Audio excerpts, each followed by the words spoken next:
নমস্কার বন্ধুরা, আমাদের এখানে যে দুর্গাপূজা হয় সেখানে কত সুন্দর কেক সাজিয়েছে দেখুন বন্ধুরা।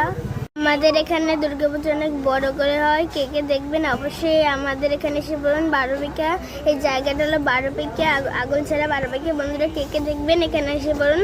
দেখুন কত সুন্দর গেট সেজেছে। এবার আমরা ভিতরে যাচ্ছি বন্ধুরা। প্রথমে গেট সাজা দেখাবো, তারপর প্রতিমা দেখাবো। ওই দেখুন বন্ধুরা কত সুন্দর ময়ূর বানিয়েছে। তো বন্ধুরা আমরা ভিতরে যাচ্ছি, দেখাচ্ছি আপনাদের। ওই দেখুন বন্ধুরা কত সুন্দর হয়েছে ময়ূরটা, অনেক সুন্দর হয়েছে ময়ূরটা বন্ধুরা। ওই দেখুন বন্ধুরা সিঁড়িও দিয়েছে, কাঠের সিঁড়ি দিয়েছে আমাদের স্কুলের উপর থেকে। দেখুন বন্ধুরা আপনাদেরকে কাছ থেকে দেখাচ্ছি ময়ূরটাকে কত সুন্দর হয়েছে। ওই দেখুন বন্ধুরা, এই যে হলো আমাদের দুর্গা মা প্রতিমাটা। কেমন হয়েছে অবশ্যই কমেন্ট বক্সে জানাবেন, আর কে কে আসবেন আমাকে জানিয়ে যাবেন কমেন্ট বক্সে।